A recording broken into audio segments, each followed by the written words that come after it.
얼굴을 보는 것 같습니다.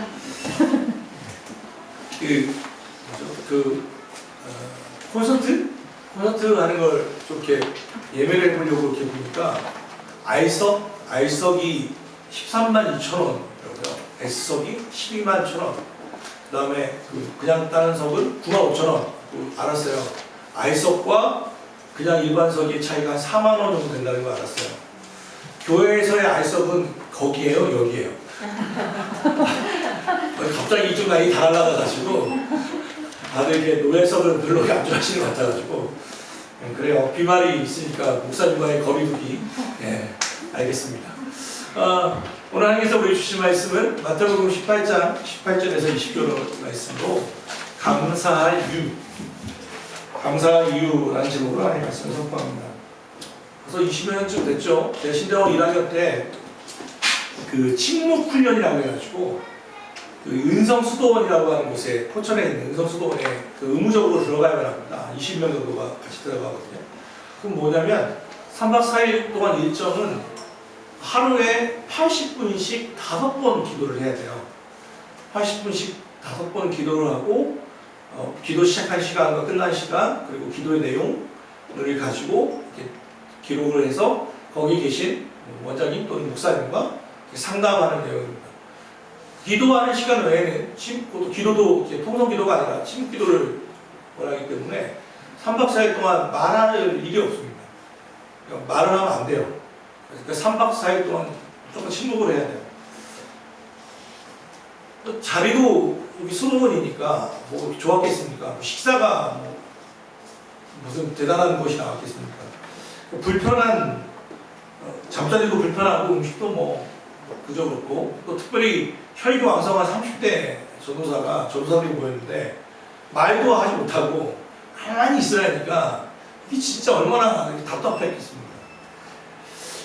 그러면서 수도사로 산다는 건 참 쉽지 않겠다라는 생각을 했거든요. 그런데 이 감옥하고 이 수도원을 비교한 글이 하나 있더라고요. 제가 한번 가져와 봤어요. 이분은 이거 두 개 다 경험해 본 사람 같아요. 이렇게 써놨어요. 감옥과 수도원의 생활은 별로 차이가 없다. 거친 식사, 험한 잠자리, 환경은 비슷하다. 그런데 감옥과 수도원의 차이는 단 하나, 불평을 하느냐 아니면 감사를 하느냐의 차이다. 감옥에서는 되게 억울하고 불평과 불만이 터져나오고 수도원은 감사와 찬양이 나온다. 그냥 수도 생활을 짧게 봤지만 쉽지 않았거든요. 물론 여러 가지 차이가 다 있겠죠. 자발적으로 온 거냐, 법의 판단을 받고 온 거냐부터 해서 여러 가지 차이점이 있겠지만 이 사람이 필자가 주목했던 것은 거기에 분위기, 억울함과 불평과 불만으로 시간을 보내는 사람들이 있으면 그것은 감옥과 같고 그 가운데에서도 감사의 거리를 찾아내고 찬양을 한다면 그것은 수도원이다. 되게 공감이 많이 가더라고요. 왜냐면 우리도 아는 것처럼 어떤 사람들은 길을 가다가 평탄한 길을 가다가 한 번 툭 넘어지거나 자그마한 그 돌멩이 하나에도 불평이 튀어나오는 사람이 있는가 하면 어떤 사람들은 하루 종일 깜깜한 길을 걷다가 조그마한 힐라이트 같은 불빛 하나만 보아도 야 하나님의 자비로움을 찬양할 때가 있잖아요. 불평만 하는 사람들이 있는가 하면 그 가운데에도 감사거리를 찾는 사람들이 있어요. 그리고 감사는 훈련이에요. 자발적으로 감사가 튀어나오지는 않아요. 왜냐하면 우리가 감사라고 하는 말을 영어로 뭐라고 하죠? 감사합니다. 땡큐잖아요. thanks. 그런데 생각하다, thinks와 thanks는 사실 어원이 같아요. 나트랑에서 나왔거든요. 그러니까 감사는 생각해야만 감사가 되는 거예요. 생각하지 않는 감사거리는 그러니까 생각하는 거고 훈련이라는 거예요. 저절로 되지는 않아요. 벌써 2021년 반이 지났습니다. 상반기가 지났거든요. 사실 작년부터 시작된 이 코로나 어제 선아이가 그런 얘기 하더라고요.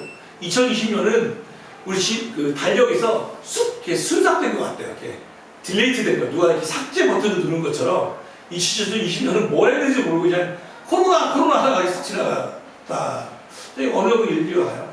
올해는 좀 코로나에 대해서 조금은 좀 나아지겠지. 백신도 나왔다고 하고, 또 특별히 우리나라는 이제 7월, 바로 이번 달부터 좀 완화되고, 점점 나아지겠지라고 했다가, 그 델타 바이러스, 그러면서 갑자기 2배로 뛰는 놀라운 일이 벌어졌죠.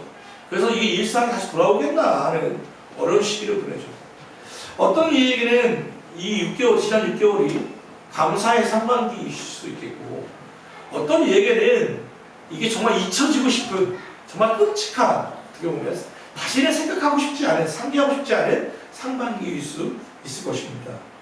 그럼에도 불구하고 우리가 아는 것처럼 데살로니가전서 5장 18절에는 분명히 이렇게 말합니다. 범사에 감사하라. 범사라는 것은 모든 일이지 않습니까? 이것은 감사했으면 좋겠다는 청유형도 아니고 감사하자라고 하는 원유형도 아닙니다. 감사하라고 하는 명령입니다. 그러면 우리가 아는 것처럼 이 명령에는 두 가지 앞에 더 명령이 있죠. 뭐죠? 항상 기뻐하라. 쉬지 말고 기도하라. 범사에 감사하라. 이는 그리스도 예수 안에서 너희를 향하신 하나님의 뜻입니다. 우리가 자꾸 하나님의 뜻을 묻거든요. 이 남자와 결혼하는 것이 하나님의 뜻입니까? 아닙니다. 다 정해놓고 회사를 이걸 개업을 하는 것이 옳습니까? 아닙니까? 우리는 자꾸 yes or no를 묻잖아요. 하나님의 뜻이라고 하면서. 그런데 사실은 yes or no를 묻는 것은 되게 저초학적인 질문이에요. 무슨 얘기냐면 그건 무당들도 하는 거거든요. 무당들에게 가서 물어보는 게 다 이 저초학적인 질문이에요. 우리가 갈까요? 말까요? 우리 내 국회의원에 될까요? 안 될까요? 합격할까요? 안 될까요? 대부분 그거잖아요. 이게 무슨 얘기냐면 우리가 아이가 가장 어릴 때는 질문 답은 두 개예요. 하라와 하지 말아요. 야 그거 하지 마. 야 이거 해. 씻어. 밥 먹어. 그거 만지지 마. 아이가 어릴 때일수록 명령은 단순해요. 그게 뭐냐면 구약 성경의 10계명 같은 거예요. 하지 마라, 하지 마라, 이거 해라. 그것도 잘 모르니까 구체적으로 살인하지 마라, 도둑질하지 마라, 내 이웃의 것을 탐하지 마라. 하라와 하지 마라가 나오잖아요. 그런데 좀 아이가 성숙하면 그 차원으로 넘어가면 뭐라고 말해요? 이거 해라, 하지 마라가 거의 없어요. 그냥 네가 알아서 하는 거예요, 알아서. 그게 뭐래요? 그걸 철들었다고 하잖아요. 이제는 구체적인 지시가 없이 그 바운더리 안에서 어떻게 하면 부모님께 기쁨이 될까? 어떻게 하면 내 인생을 행복하게 살 수 있을까? 자기의 고민과 고민 중에서 결정하고 선택하며 나가잖아요. 그 바운더리 안에서. 이게 고차원이란 말이에요. 하나님께 하라, 하지 말아의 질문으로 넘어가서 그럼 무엇을 하면 좋겠습니까? 어떻게 하면 하나님께 기쁨이 될까를 결정하게 되거든요. 내 결정권이 나한테 있지 않고 하나님께 있음을 자꾸 상기하고 양도하는 거, 이게 고차원적인 질문이란 말이에요. 그런데 신약 성경에 보면 하나님의 뜻이 분명하게 기록되어 있어요. 오늘 데살로니가전서 5장이에요. 뭐요? 하나님의 뜻은 명확해요. 항상 기뻐해라. 쉬지 말고 기도해라. 범사에 감사해라. 이것이 그리스도 예수 안에서 너희를 향하신 하나님의 뜻이니라. 하나님의 뜻이 명확하게 성경에 기록되어 있어요. 하라 하지 말아야 그래서 저차원적인 게 아니라 하라는 거예요. 하라는 거. 뭘? 그냥 기뻐해라. 감사해라. 그런데 우리 생각해 보세요. 어떻게 항상 기뻐하고 항상 범사에 감사할 수 있습니까? 만약 항상 기뻐한다면 이건 조증이거든요.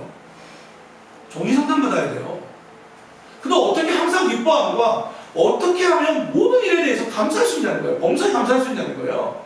순서에 주목해야 돼요. 항상 기뻐하라. 범사에 감사하라. 그 사이에 뭐가 있어요? 쉬지 말고 기도하라고 했어요. 성경은 그냥 써진 게 아니에요. 항상 기뻐함과 범사에 감사함 사이에는 뭐가 있냐면 쉬지 말고 기도하라가 있어요. 그 얘기는 무슨 얘기예요? 기도가 기쁨과 감사를 잇는 끈이라는 거예요. 기도할 수 있기 때문에 기뻐할 수 있는 거고, 기도할 수 있기에 지금은 내가 정말 곤란하고 곤혹스러운 상황인데도 불구하고 감사할 수 있는 거예요. 이 기도를 잃어버리면 기쁨과 감사를 이어갈 수가 없어요. 그건 자기 교만, 자기 기만일 수밖에 없어요. 기쁨과 감사를 잇는 것은 기도예요. 오늘 말씀을 보면 이게 좀 상황이 만만치 않거든요. 혹시 성경을 가지고 계시다면 15절부터 17절 한번 읽어보시죠. 마태복음 18장 15절에서 17절 이 사람이 처할 상황을 한번 보세요.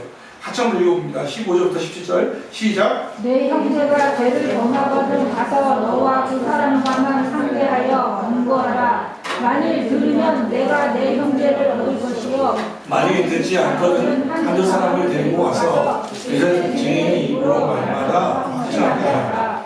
만일 그들의 말도 듣지 않거든 교회에 말하고 교회의 말도 듣지 않거든 이방인과 같이 여기라. 대상이 뭐냐면 형제예요. 형제가 네 형제가 여기서 이 형제가 혈육의 형제인지 아니면 교회 같은 공동체 안에 있는 형제인지는 알 수 없어요. 그죠? 그러면 좀 생각해 보는 것은 신약 교회의 선택은 탄생은 모순절로 보기 때문에 여기서 말하는 이 형제는 혈육일 가능성이 더 높고 또 아니라 하더라도 그 당시에는 마을 전체가 당회 회당으로 보였잖아요. 회당으로. 그러니까 여기서 형제이거나 또는 형제나 불릴 만큼 친한 사람이에요. 가까운 사이란 말이에요. 그런데 그 사람이 어떤 상황이에요? 죄를 범했어요. 여러분 성경에 보면서 거기 죄를 범하거든 이러고 사가 있고 숫자 4 가로가 있죠. 그리고 밑에 보면 각주가 되어 있어요. 어떤 사본에 4개의 죄를 이라고도 되어 있죠. 그럼 얘기는 어떤 사본에는 이 사람 형제가 죄를 범했거나 또는 이 형제가 죄를 범한 게 누구한테 주는 거냐면 너한테 죄를 범했다는 거예요. 실수한 게 아니라 죄를 범한 거예요. 자기한테. 이건 명백한 죄예요. 죄. 그러면 어떻게 하냐? 너와 그 사람과만 상대하여 권고하라. 다른 얘기 말하지 말고 그 사람에게 조용히 찾아가서 얘기하라는 거예요. 야, 너 지금 죄를 범하고 있는 거야. 회개하고 돌아와. 그 길 끝은 낭떠러지야. 돌아와. 진심으로 그에게 말을 하라는 거예요. 그의 회개를 촉구하라는 거예요. 권면하라는 말이에요. 그런데 그가 듣지는 않았어요. 그러면 어떻게 해요? 많이 듣지 않거든 한두 사람을 데리고 가라. 그러니까 한두 사람, 그 사람이 신뢰할 수 있는 사람, 그 사람을 믿을 만한 영향력 있는 사람을 데리고 가서 다시 또 권면하는 거예요. 야, 좀 확증하라. 간증도 하면서 그 길을 가봤더니 그 길은 끝은 별로 좋지 않더라. 너 지금 그 길이 오라 보이지만 그 길은 필경 사망의 길이야. 돌아와 또 얘기를 하는 거예요. 그런 이 사람이 역시 또 말을 안 들었어요. 그랬더니 이제는 뭐예요? 이제 교회의 권위를 가지고 예수님의 이름을 가지고 가는 거예요. 형제 돌아오십시오. 이게 마지막 공부예요. 여기 가서 이 사람한테 얘기를 했어요. 당신은 회개하십시오. 이건 죄입니다. 얘기했어요. 그런데 이 사람이 역시 말을 듣지 않았어요. 그럼 어떻게 해야 하나요? 이방인과 세리와 같이 아예 얻어버리게요. 형제가 졸지에 어떻게 됐어요? 이방인이 되어버린 거예요. 그런 상황이에요. 관계가 완전히 딱딱 막혀있는 상황이에요. 불면의 밤을 보내고 있죠. 그런 상황이 만만치 않은 상황이에요. 그런데 어떻게 감사할 수 있어요? 이런 상황에 관계가 꽉 막혀있는 밥도 넘어가지 않는데 형제를 이러는데 어떻게 감사할 수 있어요? 감사의 이유가 3가지가 기록되어 있어요. 18절 한번 읽어보죠. 이거 한번 읽읍시다. 시작. 진실로 너희에게 이르노니 무엇이든지 너희가 땅에서 매면 하늘에서도 매일 것이요 무엇이든지 땅에서 풀면 하늘에서도 풀리리라. 어떤 감사할 수 있는 상황은 사실 아니잖아요. 그런데도 불구하고 낭망하고 힘들어하는 이에게 오늘 말씀의 약속이 있어요. 그게 뭐냐면 기도예요. 기도. 분명히 형제를 잃어버린 그 참혹한 상황인데 불구하고 감사할 수 있는 이유의 하나는 네가 땅에서 풀면 하늘에서 풀리고 땅에서 매면 하늘에서 매일 거라고 하는 약속 있는 기도를 할 수 있기 때문이에요. 우리는 죄가 들어와서 관계가 어그러지고 깨어짐으로 고통받고 있는 이에게 매고 푸는 건 이제 그 사람에게 달려있는 게 아니라 이 사람의 노력은 다 한 거예요. 내가 가보기도 했고 다른 일을 가서 같이 권면도 했고 교회 이름으로 찾아가기도 했어요. 이제는 다 할 만큼 다 했어요. 그런데 아직 하지 않은 게 하나 있어요. 그게 뭐예요? 기도의 약속이 하나 있어요. 뭐냐면 네가 이제 그 사람에게 풀고 매는 게 아니라 그 기도의 열쇠가 그 사람에게 주도권이 있는 게 아니라 나에게 있다는 거예요. 내가 땅에서 풀면 하늘에서 풀게 될 것이고 땅에서 매면 하늘에서 맬 거라고 하는 약속의 말씀입니다. 그러므로 기도할 수 있기 때문에 감사할 수 있는 거예요. 땅에 사는 사람들이 하늘의 기쁨을 맛보는 유일한 방법이 있어요. 기도예요. 우리의 기도에는 약속이 있어요. 우리가 잘 알고 있는 서양의 격언이 있잖아요. When man walks, man works. 사람이 자기가 일을 하면 내가 일할 거고 When man prays, God works. 사람이 기도하면 God works. 하나님이 일하시는 거예요. 사람이 일하면 사람이 일할 뿐이지만 사람이 기도하면 하나님이 일하신다고 하는 이 짧은 구절은 우리 그리스도인들에게 얼마나 큰 힘이 됩니까?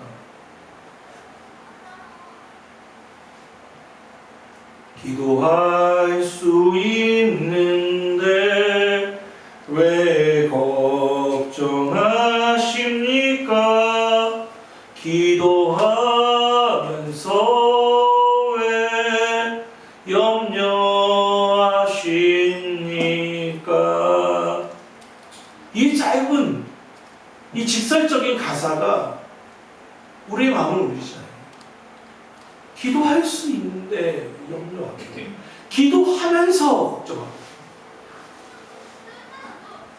사랑하는 가까운 교회 성도 여러분, 이 찬양의 가사를 기억하시기 바랍니다. 지난 6개월을 우리가 생각해볼 때 우리의 기도는 깊어졌는가? 기쁨과 감사를 기도로 묻고 있습니다. 땅에서 메고 푸는 일에 꼭 게을렀던 것은 아닌가. 바라기는 기도의 풍성함이 있는 하반기가 되기를 주 예수 그리스도로 축원합니다. 기도할 수 있기 때문에 우리는 감사할 수 있어요. 그래서 더 감사한 게 있어요. 감사한 이유가 있어요. 왜냐하면 이 기도는 그런데 나 혼자만 하는 기도가 아니에요. 19절이에요. 같이 읽읍시다. 시작. 진실로 다시 너희에게 이르노니 너희 중에 그 사람이 나에서 하시나요? 무엇인지 구하면 하늘에 계신 내 아버지께서 그들을 위하여 이루게 하시리라. 보니까 기도는 나 혼자 하는 게 아니에요. 그럼 내가 혼자 기도할 수 있더러 이 기도에 진실로 강조했어요. 진심으로 너희에게 이른다. 너희 중에 두 사람이 많지 않아요. 한 명만 더 너와 마음을 같이 하여 기도하면 하늘에 계신 내 아버지께서 너희를 위하여, 예수님을 위하여, 하느님을 위하여가 아니라 너희를 위하여 이루어 주시리라 약속하고 있어요. 우리가 잘 알고 있는 것처럼 사람 일은 한 사람이 서 있는 게 아니라 기울어져 있어요. 그런데 너가 한 사람이 그들을 위해서 받쳐주고 있는 게 사람이잖아요. 사람은 홀로 설 수 없는 존재예요. 창세기 1장에 보면 다 보시기에 좋았다, 보시기에 좋았다, 보시기에 좋았다. 근데 창세기 2장에 가면 처음으로 보시기에 싫은 게 하나 나와요. 그게 뭐죠? 여호와 하나님이 이르시되 사람이 혼자 사는 것이 좋지 아니하니 내가 그를 위하여 돕는 백비를 지으리라. 처음으로 부정적 표현이 나타나는 게 뭐냐면 혼자 사는 거예요. 혼자 있는 거. 그건 무슨 얘기예요? 사람 혼자 살 수가 없어요. 돕는 이가 필요해요. 합심이라는 말을 공동 번역으로 보니까 마음을 합하다, 마음을 모아 구하면 이라고 번역해놨어요. 합심, 마음을 모아 같이 한 마음으로 기도하면 하나님께서 약속해 주신 거예요. 교회의 존재 목적이 뭐예요? 기도에 있어요. 왜 기도에 있냐면 교회의 탄생은 사도행전 2장에 나타나잖아요. 오순절 마가의 다락방에 120명이 성령을 기다리라고 하시는 주의 말씀을 약속한 것을 기다리라고 했는데 성령인지 누구지 누가 알아요? 뭔지도 몰라요. 그런데 막막한 거예요. 그런데 같이 기도한 거예요. 마가의 다락방에 성경은 아닙니다. 그런데 기록에 의하면 어떤 일이 벌어지냐면 원래 120명이 아니었다는 거예요. 고린도전서에 보면 부활을 목격한 500여의 형제가 나타나거든요. 그러니 어떤 이들은 그렇게 해석해요. 그래서 500의 형제들이 모회를 마가의 다락방에 모였는데 약속한 것을 위해서 같이 기도하기 시작했는데 무엇을 위해서 기도해야 하는지를 모르고 마음을 같이 하지 못하니까 한 사람 두 사람이 저녁 해 먹으러 가고 무슨 일 때문에 나가고 떨어져서 결국 120명이 나갔다는 거예요. 열흘 동안을 기도하니까 약속이 있는 게 아니잖아요. 근데 120명이 모였을 때 한 오순절에 성령이 임했다라고 해석하시는 이들이 있어요. 그럼 무슨 얘기예요? 믿든 믿지 않든 120명이 모였을 때 같이 기도할 때 성령이 그에게 임했다는 것은 교회의 탄생은 기도에 있다는 거예요. 어떤 기도요? 같이 모여 기도하는 것. 더 모이면 지금 비례별 시대니까 모이지는 못하지만 뭘 해요? 그러면 마음은 같이 할 수 있잖아요. 마음을 합심하여 기도하는. 교회는 기도로 시작했으니까 교회는 기도하는 데 존재 목적이 있어요. 내 아픔을 이야기하고 같이 아파하고 울어줄 그 누군가 한 사람, 많이도 필요 없어요. 한 사람이 있다면 너는 참 좋은 교회를 가지고 있는 거예요. 마음을 같이 하여 울어줄 수 있는 사람. 마음을, 내 일을, 우리가 요즘 보면 기도가 참 관용어가 됐거든요. 기도하겠습니다. 이게 인사말, 마치 야 어제 밥 먹자와 비슷한 것처럼 출국될 때가 얼마나 많은지. 더 나아가면 세상 노래 가사나 영화 같은 걸 보면, 드라마를 보면 기도한대. 너를 위해 기도해. 헤어진 연인을 위해 기도한대. 근데 도대체 누구를 위해서 기도하는지가 나 제일 궁금해요. 누구한테 하는 기도인지. 기도는요 그냥 하는 게 아니에요. 명확한 대상이 있어요. 기도를 들어주는 존재가 있어야 돼요. 그 누구예요? 하늘에 계신 내 아버지의 존재가 있어요.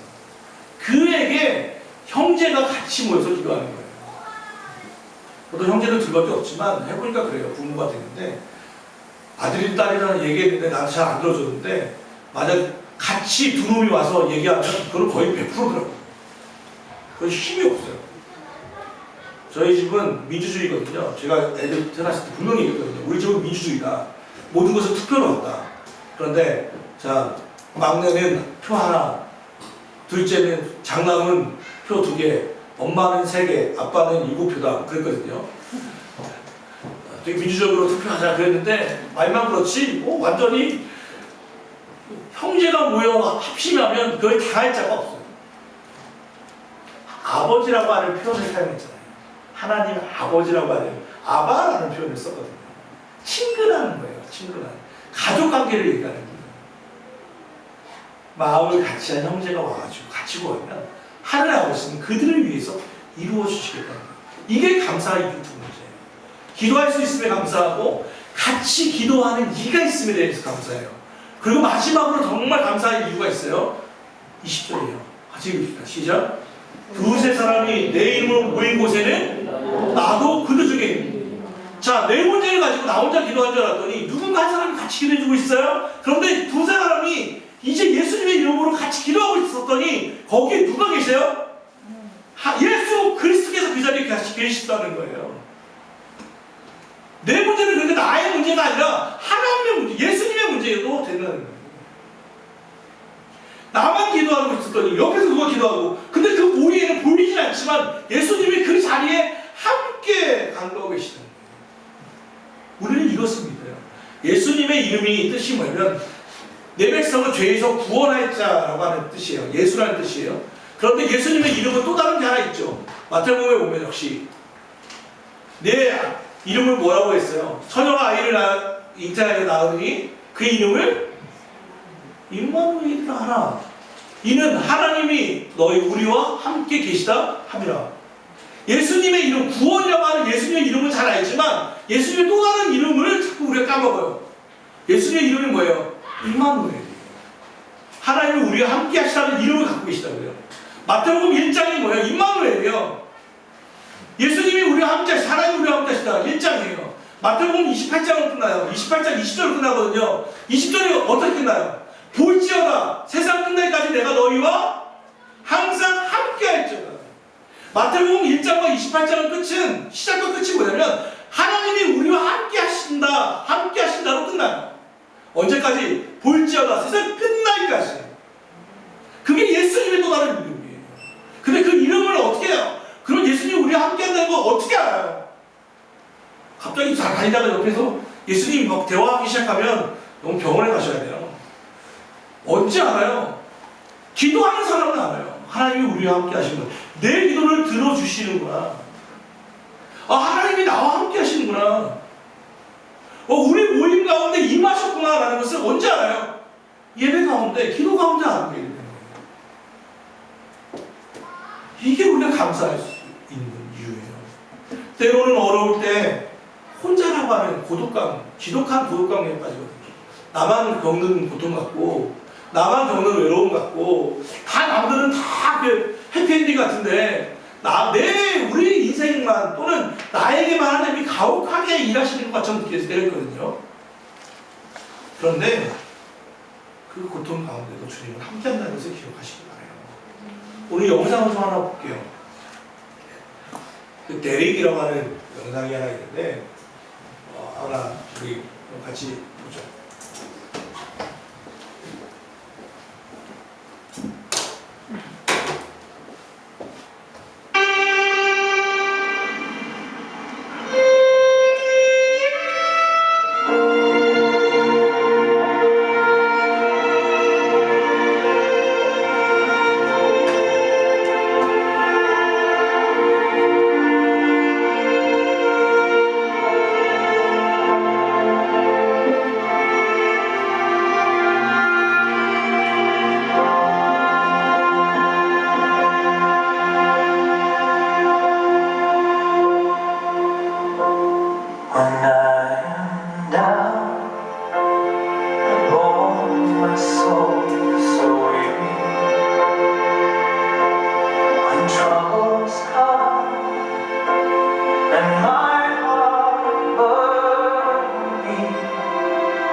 그렇잖아요, 그죠? 4년에 한 번 열리는 그거 하나를 위해서 달려오던, 그러니까 갑자기 강력한 우승 후보가 힘줄이 끊어지지, 바로 그 순간이잖아요. 4년의 모든 노력이 끊어지는 것 같은 그 순간에 그 트랙에 이미 들어와 함께 달리고 있는 분이 계시다는 거예요.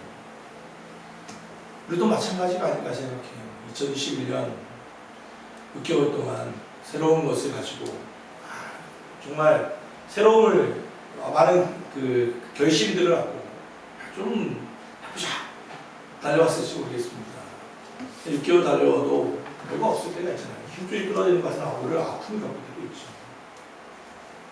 근데 오늘 말씀은 그런 어려운 가운데에도 우리가 감사할 이유가 세 가지나 있다는 거예요.